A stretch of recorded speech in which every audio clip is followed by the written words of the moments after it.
In December of 1872, a ship was found drifting alone in the middle of the Atlantic Ocean. Her sails were set. Her cargo was intact, but every single person aboard had vanished. There was no sign of a struggle.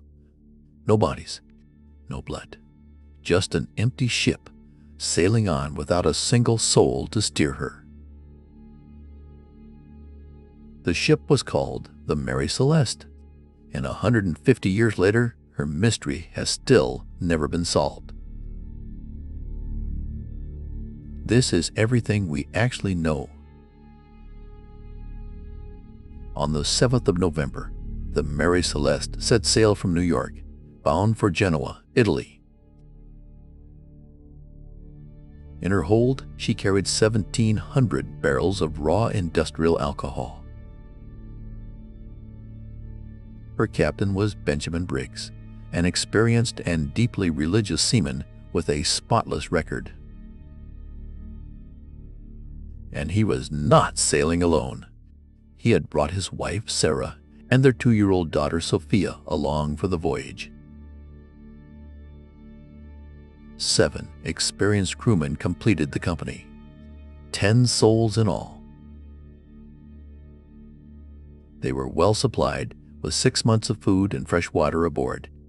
This was meant to be a routine crossing. For nearly 4 weeks, the Atlantic swallowed them whole, and then they were found.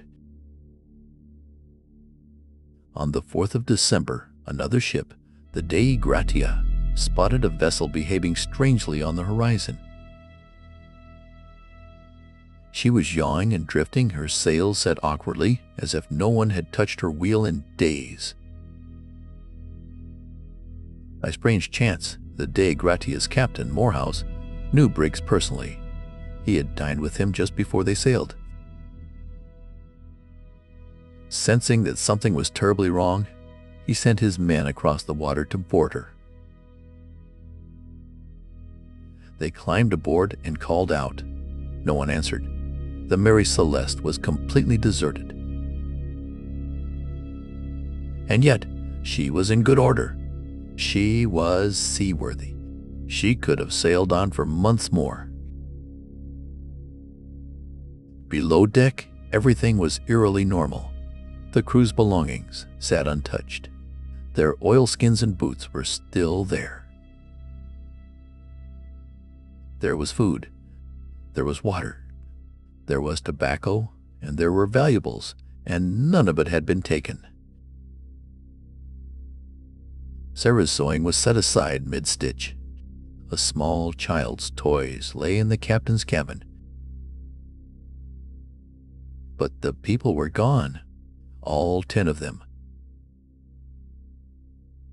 Only one thing was missing. The ship's single lifeboat, a small yawl, was gone. It had not been torn away by a storm. It appeared to have been deliberately launched. The captain's navigation instruments, his sextant and chronometer, were also gone, and so were the ship's papers. Whoever left had taken the tools to find their way. This was not a random flight. It was a decision. There were a few strange clues. About 3.5 feet of water sloshed in the hold. It was not nearly enough to sink her, but to a frightened crew, it might have looked like the ship was going down. The compass was damaged. A rope trailed behind her in the water, and one of the pumps had been taken apart. The last entry in her logbook was dated the 25th of November, 9 full days before she was found. It placed her near the Azores. For 9 days after that, the Mary Celeste had crossed the Atlantic with no one at her helm. When she was towed into Gibraltar, the authorities immediately suspected the worst. Murder, mutiny, insurance fraud. Even that, the rescuers themselves had killed the crew to claim the salvage money.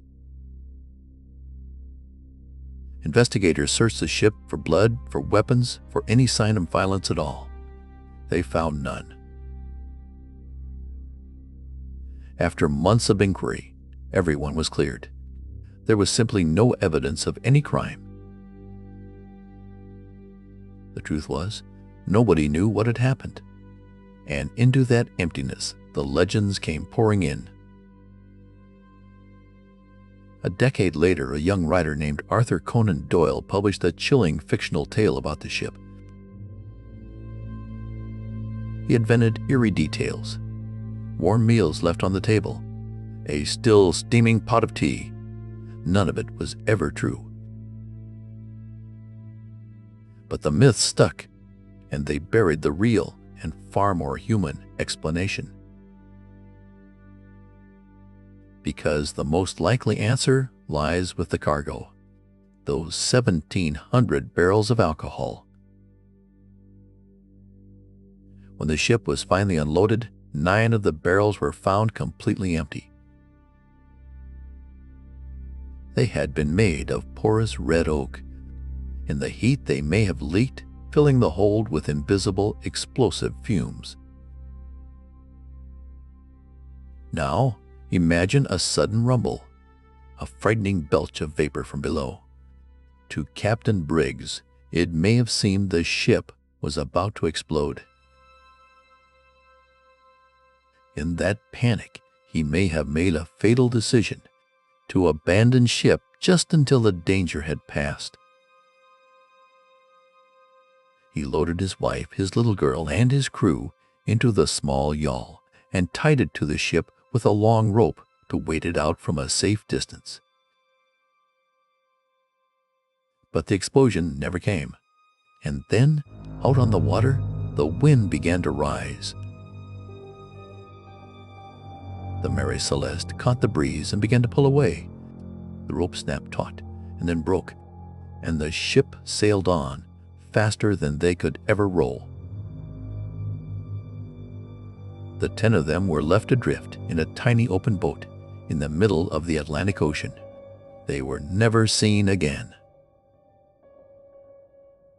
The Mary Celeste, meanwhile, sailed on alone, empty, perfectly sound, a ghost ship steered by nothing but the wind.